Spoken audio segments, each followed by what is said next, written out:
মিষ্টি আলু অনেকে অনেকভাবে খেয়েছেন, তবে এভাবে কি কেউ খেয়েছেন? যদি না খেয়ে থাকেন তবে আমার মনে হয় আপনাদের খাওয়া উচিত।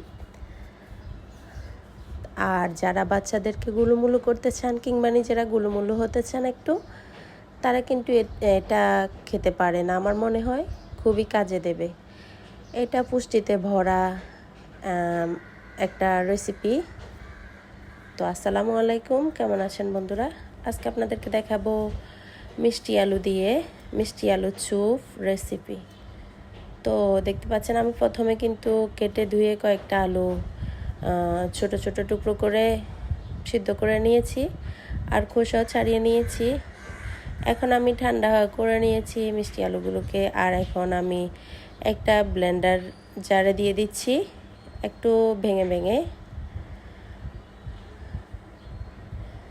তো আপনারা চাইলে কিন্তু গ্রেটারে গ্রেট করে নিতে পারেন। তো আমি ব্লেন্ডার জারে দিয়ে ভালো করে মিহি করে নেব।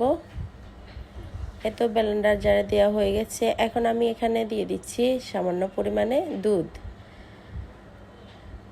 তো এখন আমি একটু দেখতে পাচ্ছেন পেস্ট করে নিয়েছি, আর চুলা একটা আমি পাতিল বসিয়ে দিয়েছি এখানে আধা লিটার লিকুইড মিল্ক। আর এখন দিয়ে দেব 1 চামচ চিনি। আপনারা চাইলে আপনাদের পছন্দ মতো দিতে পারেন, তবে আমার মনে হয় এখানে আর বেশি দেওয়ার প্রয়োজন নেই, যেহেতু মিষ্টি আলু এখানে এগুলো এমনিতেই মিষ্টি। তারপরে একটু চাইলে দিতে পারেন। আর আমি এখানে স্বাদ মতো লবণ দিয়ে দিয়েছি। এখন ভালো করে নেড়ে ছেড়ে ফুটা পর্যন্ত অপেক্ষা করব। আচ্ছা, তার আগে আমি দিয়ে দিচ্ছি এখানে বাদাম কুচি বা বাদাম গুঁড়ো করে রেখেছি, আমি 1 চামচ দিয়ে দিয়েছি। আর এখন আমি দিয়ে দিচ্ছি, এগুলো ফুটে গেছে দুধগুলো। এখন আমি যেগুলো ব্লেন্ডার করে রেখেছিলাম মিষ্টি আলুর পেস্টগুলো দিয়ে দিচ্ছি। তো এখন ভালো করে নেড়ে ছেড়ে কয়েক মিনিট রান্না করলে হয়ে গেছে, ব্যাস। আর কোনো ঝামেলা নেই,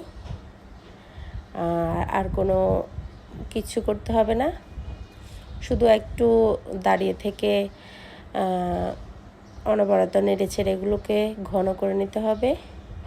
দেখতে পাচ্ছেন নিশ্চয়ই, এখানে আমি কয়েক মিনিট জাল করে নেওয়ার পরে কিন্তু এইরকম হয়েছে। তো আমি আর কিছুই করব না, চুলা বন্ধ করে দিচ্ছি এই অবস্থায়। আর একটা বাটিতে আপনাদেরকে সার্ভ করে দেখাচ্ছি। মাশাআল্লাহ, এটি কিন্তু খেতে খুবই সুস্বাদু। আর অনায়াসে তো বাচ্চারা এটা খেয়ে ফেলবে, কোনো নাস্তা নিয়ে কিংবা খাওয়া নিয়ে আর কোনো প্যারা থাকবে না এটা যেদিন বানাবেন। তো কেমন লাগলো আমার ভিডিও অবশ্যই জানাতে ভুলবেন না। লাইক করবেন, শেয়ার করবেন বন্ধুদের সাথে, বাসায় অবশ্যই ট্রাই করবেন। আর আমার এবং আমার পরিবারের জন্য দোয়া করবেন। নতুন হলে আমার চ্যানেলটা সাবস্ক্রাইব করে পাশে থাকবেন।